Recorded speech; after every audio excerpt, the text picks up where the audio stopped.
A gente é acostumado a ver umas propagandas bem mentirosas, né, daqueles tonificadores musculares elétricos, e a gente também é acostumado a ver um exagero de não serve para nada, não funciona. E na verdade, vamos pegar aqui, vamos nos basear em evidências para falar sobre esse assunto.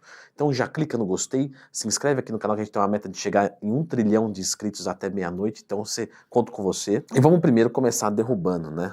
O lance da picaretagem, que há uma promessa que aquela contração muscular vai gerar, né, um ótimo estímulo e você vai emagrecer sem fazer força e você vai ficar definido sem fazer força, e quando você vê na propaganda um cara gigante, né, ou um cara forte, né, tomando um choquinho, você fala, pô, o cara chegou lá assim, quando na verdade você sabe que é uma bela mentira, porque qualquer um que treina pode colocar aquilo ali no braço com um dinheirinho no bolso, o que é extremamente antiético. Vocês nunca vão me ver, nem que me paguem 1 milhão.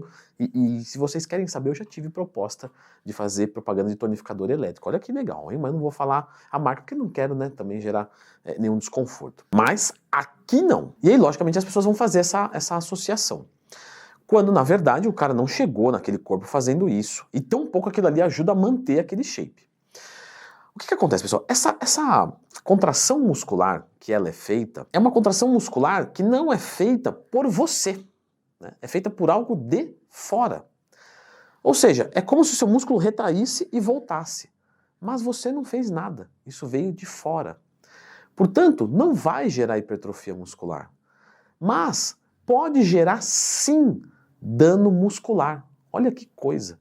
Porque tem pessoas que fazem essa utilização. Eu já tive relato de aluno meu da consultoria que falava, eu acordo dolorido no outro dia. Eu mesmo já fiz, tá? Já tive uma apresentação desse produto. A gente é curioso, a gente estuda e vai ver como é que é. E você acorda no outro dia dolorido. Aí você fala, agora vai, irmão. Ou pelo menos, vou fazer uma rosca direta, chegar em casa, tomar mais um choque para aumentar e vamos crescer. No final das contas, atrapalhar não vai. Só que não ajuda em nada. Porque ter o dano muscular não necessariamente gera hipertrofia.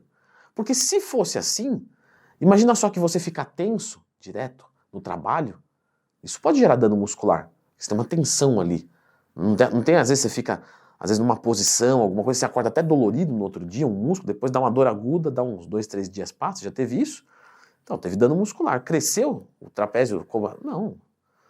Então, quer dizer, o que a gente sabe de melhor, principal, que gera hipertrofia muscular, é muito a tensão mecânica. E, meu amigo, isso aí só você pode fazer. Leandrão, eu não sei montar treino. Tem um curso aqui que ensina como montar um treino, periodização do zero, meu curso, link na descrição, para o professor não ter que abrir um OnlyFans. Então, quer dizer, ele não vai gerar tensão mecânica nenhuma, então não é eficiente. Será que essa tensão mecânica pode gerar algum emagrecimento, gera um gasto calórico? Também não, tá? Então também não serve para o emagrecimento. Será que pelo menos não ajuda no tônus muscular, né? Porque dá aquela contraída? Também não, tá? Também não vai ajudar. Ah, mas a gente tem um estudo que mostra numa mulher, nos glúteos, Galera, pelo amor de Deus, isso é uma porcaria, tá? A gente tem estudo bom e estudo ruim. Então toma cuidado, tem estudo sobre isso. Opa, beleza. Mas quem fez esse estudo? Quem financiou esse estudo? Quem são as pessoas que fizeram esse estudo? Essas pessoas tinham algum interesse nisso? Será que foi financiado pela própria pessoa que desenvolveu o aparelho? Qual foi a metodologia usada? Como é que foi avaliado? Quem eram as pessoas?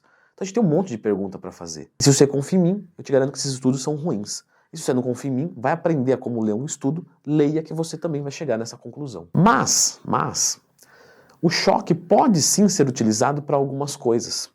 Por exemplo, na fisioterapia, ele é muito utilizado, principalmente porque tem um efeito de analgesia.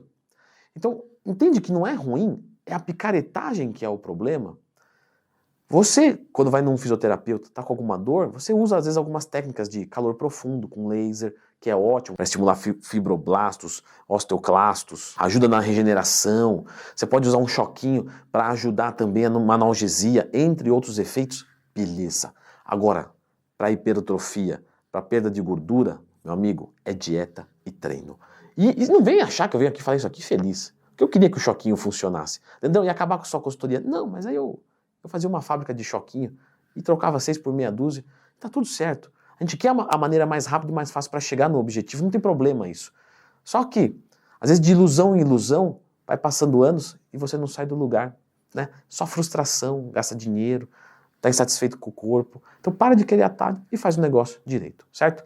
Eu vou deixar agora aqui a indicação de um vídeo com várias picaretagens desse mundo fitness. Talvez você esteja tomando alguma dessas coisas, fazendo algum desses treinos, enfim, dá uma conferidinha neste vídeo aqui, as maiores picaretagens da área fitness.